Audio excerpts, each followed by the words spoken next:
اللہ اکبر اللہ اکبر اللہ اکبر لا الہ الا اللہ اللہ اکبر وللہ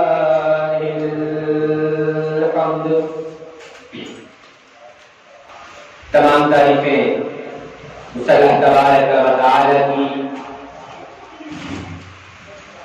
یکتائی، تنہائی، بڑائی، کبریائی اس اللہ تبارک و تعالی کی جو خالق، مالک، داتا، گنج بخش، رنج بخش، لجپال، اس پوری کائنات کے نظام کو چلانے والا، جس کی مرضی کے بنا کوئی پتہ نہ ہل سکے، جس کی مرضی کے بنا کوئی کام نہ ہو سکے، جس کی مرضی کے بنا اس دنیا کے نظام نہ چل سکے، اور درود و سلام جناب محمد عربی صلی اللہ علیہ وسلم کی اس پاک ذات پر کہ جس نے اللہ تبارک و تعالی کا خالص، سچا، پکا، پختہ، صاف و شفاف دین ہم تک پہنچایا، اور سلامتی اور برکتیں نازل ہوا صلی اللہ علیہ وسلم کے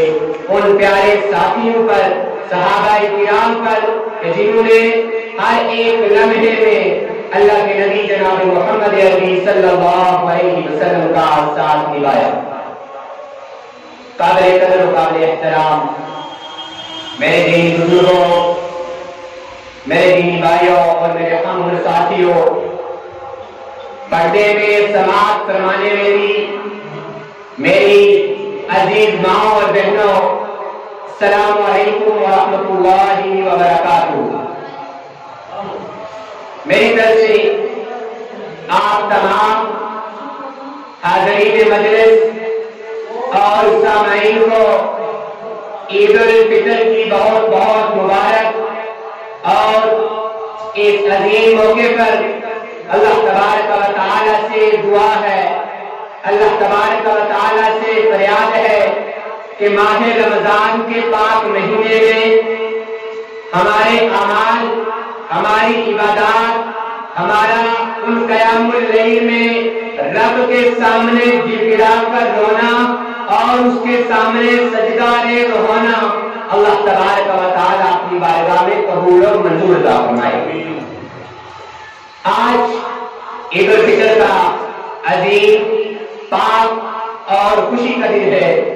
یہ وہ دن ہے کہ جس دن اللہ تبارک و تعالی اپنی مخلوق سے کیا گیا وعدہ پورا کرتا ہے، اور اپنی مخلوق کے کیے گئے جو کام ہیں، اپنی مخلوق کے جو کیے گئے اعمال ہیں، اس کا بدلہ اللہ تبارک و تعالی ایک انسان کو دیتا ہے، اپنی مخلوق کو دیتا ہے۔ اللہ تبارک و تعالی اس روز اپنے فرشتے کو زمین پر بھیجتا ہے، اور اس زمین پر بھیجے ہوئے فرشتے سے اللہ تبارک و تعالی پوچھتا ہے کہ اے فرشتے بتا، آج میری مخلوق میری کس چیز کی طلبگار ہے، میری مخلوق مجھ سے کیا چاہتی ہے؟ تو وہ جو فرشتہ ہے وہ اللہ تبارک و تعالی کو جواب دیتا ہے۔ فرشتہ اللہ تبارک و تعالی کو کہتا ہے کہ اے اللہ، یہ جو مخلوق ہے یہ تمہاری رضامندی چاہتی ہے، یہ تمہاری بخشش چاہتی ہے، جو انہوں نے ماہ رمضان میں نیک اعمال کیے ہیں، عبادات کی ہیں، قیام اللیل کیا ہے، یہ مخلوق ان اعمال کی مقبولیت چاہتی ہے۔ تو اللہ تبارک و تعالی اس فرشتے کو کہتا ہے کہ اے فرشتے، میری اس پیاری مخلوق کو اس بات کا اعلان کر دے، میری اس پیاری مخلوق کو بتلا دے کہ اللہ تبارک و تعالی نے اس پوری امت کے اعمال کو، اس پوری امت کی عبادات کو، اس پوری امت کے قیام اللیل کو اپنی بارگاہ میں قبول و منظور کر دیا ہے، اور اس کے عزت میں اللہ تبارک و تعالی نے ان کے نامہ اعمال میں جنت کو رجسٹر کر دیا۔ حضرات، ایک طرف عید الفطر کی خوشیاں، اور دوسری طرف رمضان المبارک کا جانے کا غم ہے، کیونکہ یہ وہی رمضان ہے جو کہ ایک انسان کے لیے ہدایت کا سبب بنتا ہے، جو کہ ایک انسان کے لیے جنتی ہونے کا سبب بنتا ہے، جو کہ ایک انسان کو تمام گناہوں سے ہٹا کر رب کے ساتھ میں جوڑ دیتا ہے، آج وہی ماہ رمضان، ماہ سیام ہم سے رخصت ہو چکا ہے۔ یہ وہی رمضان ہے جس کے بارے میں اللہ تبارک و تعالیٰ قرآن عظیم میں فرماتا ہے کہ یا ایھا الذین آمنوا کتب علیکم الصیام کما کتب علی الذین من قبلکم لعلکم تتقون۔ کیا ایمان والو، میں نے آپ پر ان روزوں کو فرض کیا ہے، صرف اس لیے فرض کیا ہے کیونکہ یہ رمضان، یہ روزے میں نے آپ سے قبل سابقہ امور پر نہیں فرض کیا ہے، اور اس رمضان کی فرضیت کی سب سے عظیم وجہ یہ ہے کہ آپ تمام لوگ پرہیزگار متقی ہو جائیں، اللہ کے ساتھ اپنا راستہ جوڑ لیں، اللہ کے ہاں اپنی عبادات کو پیش کریں، اللہ کے ہاں عبادات کریں، روزے رکھیں اور اپنے لیے جنت کا سبب بنوا دیں۔ سوال یہ ہے کہ عید کس کی ہے؟ اللہ تبارک و تعالی قرآن عظیم میں فرماتا ہے کہ من صام رمضان ایمانا و احتسابا غفر له ما تقدم من ذنبه۔ آپ غور سے سنیں، اللہ تبارک و تعالی قرآن عظیم میں اعلان فرما رہا ہے کہ جس شخص نے رمضان المبارک کے روزے ایمان کے ساتھ رکھے، اپنا دل خالص کر کے رکھے، اور میں چاہوں گا اس رمضان کا بدلہ میں خود دوں گا، اور اس انسان کے جتنے بھی سابقہ گناہ ہیں ان کو ان کے اوپر میں کرم کے دوں گا، وہ سارے کے سارے گناہوں کو میں معاف کر دوں گا اور انسان کو انسان کے لیے بخشش کا ذریعہ بنا دوں گا۔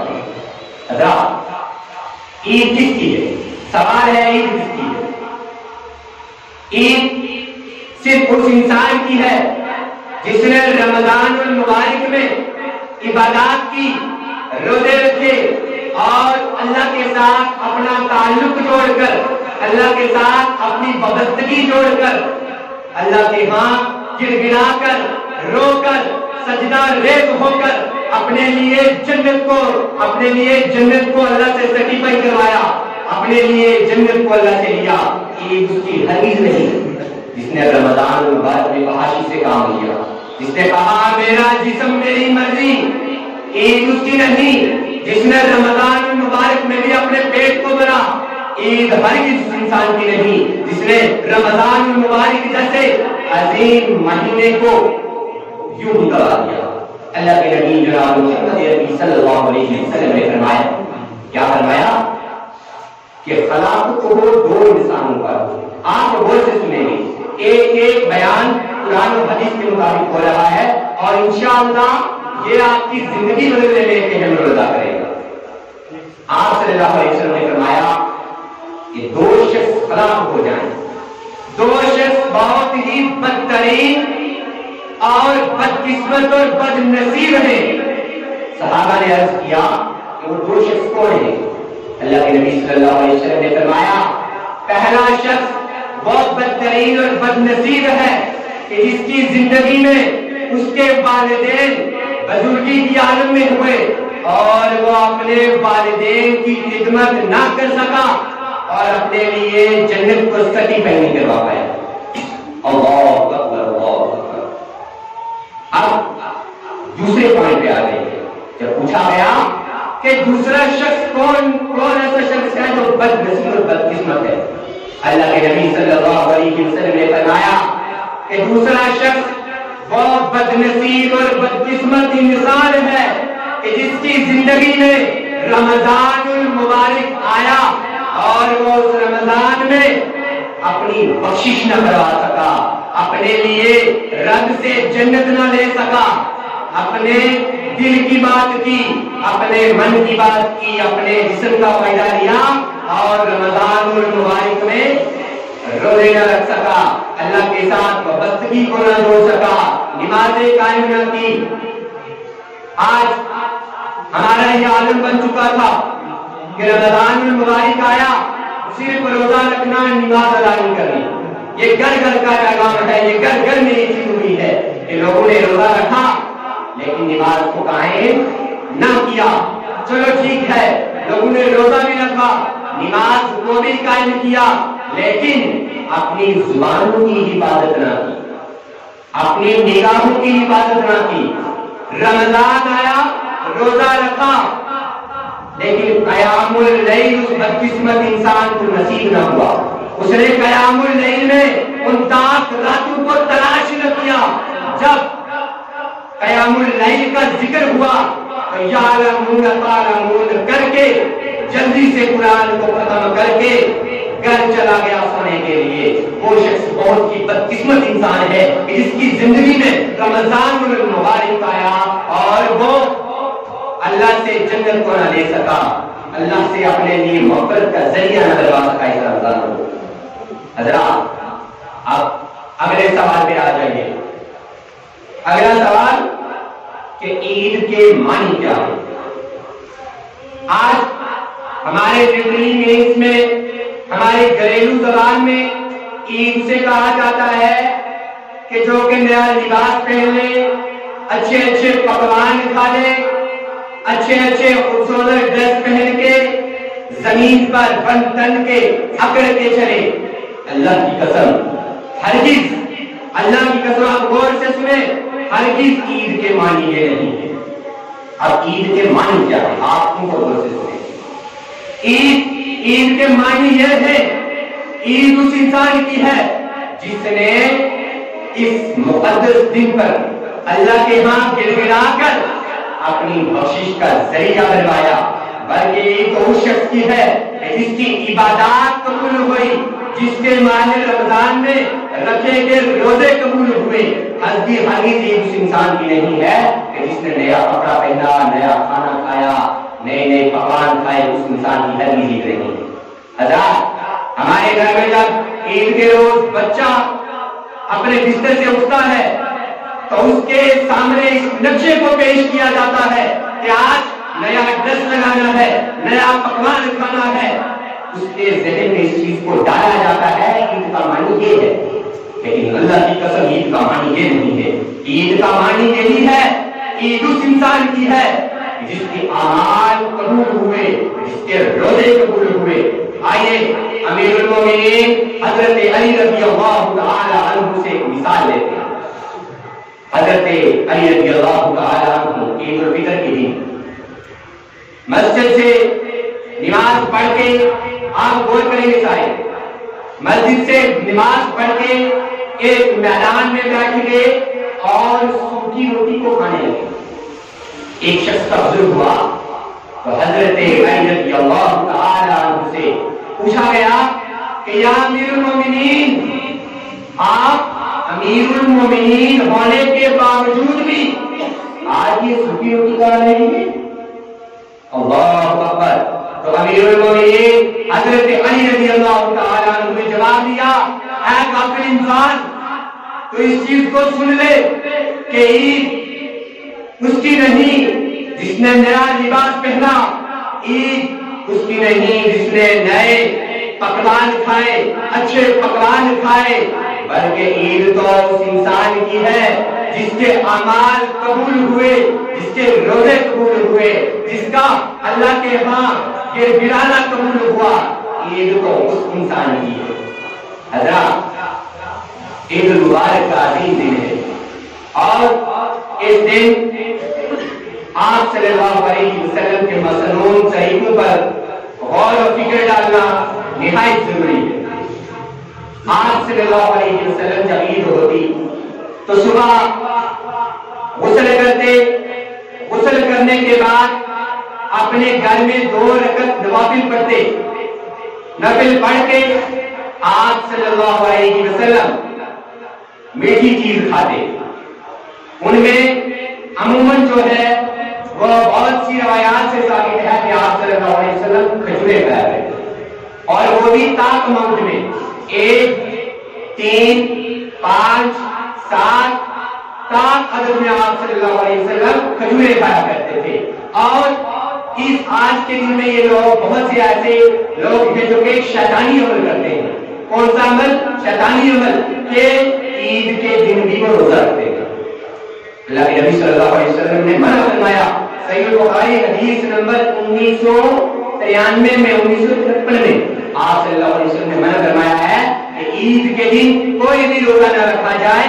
عید کے دن آپ غسل کریں, نیا لباس پہنیں, خوشبو لگائیں اور میٹھی چیز کھا کر عیدگاہ کی طرف روانہ ہو جائیں. اب آپ صلی اللہ علیہ وسلم کا یہ معمول ہوا کرتا تھا کہ جب آپ صلی اللہ علیہ وسلم عیدگاہ کی طرف روانہ ہوا کرتے تھے تو تکبیر پڑھا کرتے تھے. آپ ایک بار میرے ساتھ پڑھیں, اللہ اکبر اللہ اکبر اللہ اکبر لا الہ الا اللہ واللہ اکبر اللہ اکبر وللہ الحمد اللہ اکبر اللہ اکبر اللہ اکبر لا الہ الا اللہ واللہ اکبر اللہ اکبر وللہ الحمد. آپ صلی اللہ علیہ وسلم یہ معمول ہوا کہ آپ صلی اللہ علیہ وسلم جب عیدگاہ کی طرف جاتے تو یہ تکبیرات کی آواز کو بلند کیا کرتے تھے. صحابہ کی ٹولیاں یہ تکبیرات پڑھتی پڑھتی عیدگاہ کی طرف آتی, اور جب عیدگاہ میں نماز پڑھ لی جاتی تو آپ صلی اللہ علیہ وسلم جب گھر جاتے تو اپنا راستہ بدلا کرتے تھے. اور مسنون طریقہ عیدگاہ میں یا مسجد میں پیدل آنا ہے, اور جس راستے سے آؤ واپس اس راستے سے گھر نہیں جانا ہے بلکہ دوسرا راستہ بدلنا ہے. یہ اللہ کے نبی صلی اللہ علیہ وسلم کا طریقہ ہے. اور آج ایک محسوس فتنے کے ساتھ بے انصافی کی جاتی ہے. ذکر کرتا چلوں کہ آج عید الفطر کے روز نہیں بلکہ جمعہ کے روز بھی مستورات کو روکا جاتا ہے مساجد میں آنے سے. اللہ کے نبی صلی اللہ علیہ وسلم کا فرمان ہے, اللہ کے نبی صلی اللہ علیہ وسلم نے اسپیشل آرڈر ریفر کیا ہے کہ مستورات کو عید کے دن نماز میں شرکت کرنے کا آپ صلی اللہ علیہ وسلم نے حکم فرمایا. آپ صلی اللہ علیہ وسلم کی حدیث آپ کے سامنے بیان کرتا چلوں. صحیح بخاری حدیث نمبر 351 اور صحیح مسلم حدیث نمبر 883. ام عطیہ رضی اللہ تعالی عنہا راوی حدیث بیان کرتی ہے کہ عید الفطر کے صبح آپ صلی اللہ علیہ وسلم ہمارے پاس آئے, اور پاس آنے کے بعد آپ صلی اللہ علیہ وسلم نے فرمایا کہ تمام عورتیں, غور سے سنیں گے, تمام عورتیں, اس میں وہ عورتیں بھی شامل ہیں جن کے اوپر ایام خصوصی حیض اور نفاس کے ایام جاری ہیں. یہ عورتیں جن کے اوپر حیض اور نفاس کے ایام جاری ہیں, اور دوسرے نمبر پر وہ عورتیں جو کہ پاک و صاف ہیں. دونوں عورتوں کے لیے اللہ کے نبی صلی اللہ علیہ وسلم نے حکم فرمایا کہ یہ عورتوں کے لیے عیدگاہ میں یا عید کی نماز ادا کرنے کے لیے تمام عورتیں آئیں.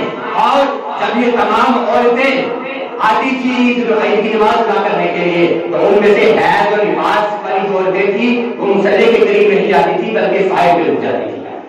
آج ان مستورات کے ساتھ بے انصافی کی جا رہی ہے. سوچئے کہ اگر روز قیامت کے دن اللہ کے نبی صلی اللہ علیہ وسلم نے آپ سے پوچھ لیا کہ میرا حکم تھا عورتوں کو عید کی نماز کے لیے لانا, عید کی دعاؤں میں شرکت فرمانا ان کا حق تھا, آپ کون ہوئے ان کا حق ماننے والے؟ تو اللہ اکبر, اللہ کے نبی صلی اللہ علیہ وسلم کے سامنے جواب دینا مشکل ہو جائے گا. یہاں پر عمل کرنا آسان ہے, روز قیامت کے دن جواب دینا بہت مشکل ہے. آج ان مستورات کے حقوق کو ہم مان رہے ہیں, حقوق کو ہم دبا رہے ہیں, جس کی وجہ سے آج پوری امت مسلموں پر یہ ایک ٹیگ لگا ہوا ہے کہ یہ عورتوں کو آزادی نہیں دیتے. اللہ اکبر. قرآن اور حدیث کی روشنی میں دیکھیے اللہ کے نبی صلی اللہ علیہ وسلم نے خصوصی طور پر اسپیشل آرڈر جاری کیا ہے کہ تمام عورتیں عید الفطر میں شمولیت کریں اور دعا میں خاص کر شریک ہوں.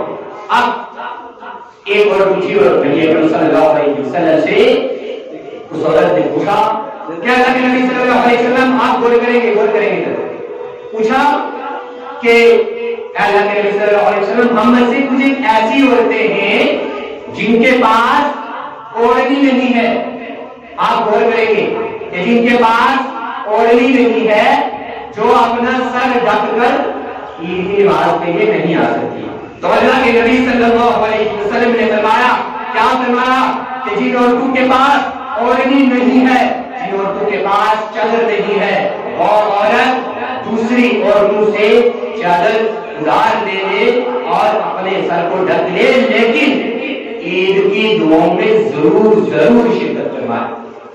آج ایک بہت بڑا طبقہ مستورات کے حق کو مار رہا ہے، اللہ کی قسم، یہ اللہ کے نبی صلی اللہ علیہ وسلم کی حدیث ہے کہ یہ عورتوں کا حق ہے، اور جو کسی کے حق کو مارتا ہے روز قیامت کے دن وہ ذلت اور رسوائی کا، وہی حق مارنا ذلت اور رسوائی کا سبب بنتا ہے اس کے لیے۔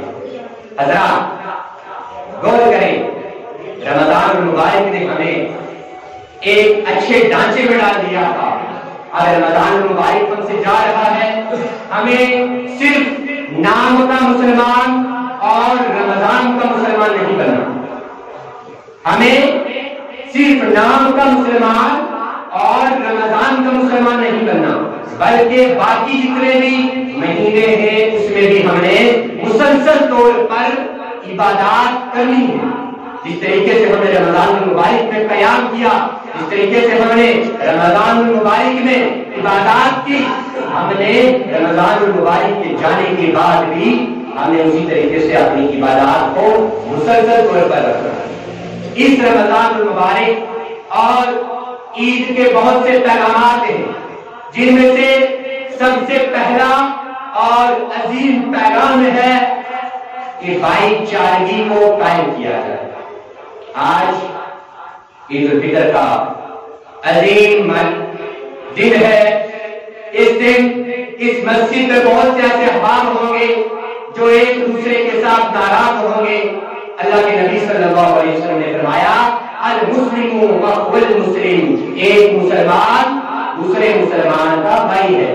لہذا آپ تمام سامعین کو، حاضرین کو چاہیے کہ اپنی دلی جتنی بھی آپ کے دل میں بغض، کینہ یا ایک دوسرے کے لیے اذیتیں ہیں ان کو دور کر کے آپ گلے ملیں اور راضی ہو جائیں۔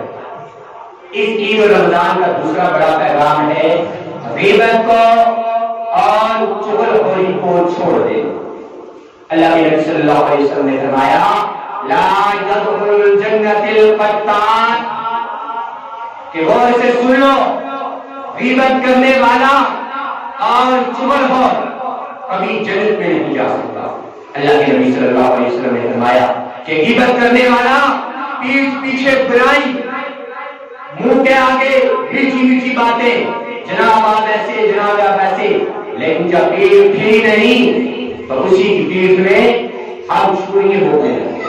اللہ کے نبی صلی اللہ علیہ وسلم نے فرمایا کہ غیبت کرنے والا اور چغلخور لا يدخل الجنة القتال، غیبت کرنے والا اور چغلخور کبھی جنت میں نہیں جائے۔ تیسرا بڑا پیغام کہ اپنی نمازوں کو قائم و دائم رکھیں۔ جیسا کہ میں نے ذکر کیا کہ رمضان المبارک میں لوگوں نے روزے رکھے لیکن نماز کی طرف نہیں آئے۔ یہ وہی نماز ہے جس کے بارے میں اللہ تبارک و تعالیٰ قرآن عظیم میں فرماتا ہے، یا ایھا الذین آمنوا واقیموا الصلاۃ وآتوا الزکاۃ وارکعوا مع الراکعین۔ 750 سے زائد نماز کا ذکر قرآن عظیم میں ہوا ہے، اور نبی اکرم صلی اللہ علیہ وسلم نے فرمایا کہ نماز میری آنکھوں کی ٹھنڈک ہے۔ آپ غور کریں، آپ اس چیز کے بارے میں ضرور تھوڑا سا سوچیں، امیجن کریں کہ اگر آپ کو کہا جائے کہ ظہر سے لے کر عصر کے بیچ تک جو بندہ ظہر نہیں پڑھے گا اس کو 10x10 کے کمرے میں قید کر دیا جائے اور صرف 3 سانپ مسلط کر دیے جائیں، 60 بچھو مسلط کر دیے جائیں، تو اس انسان کا عالم کیا ہوگا؟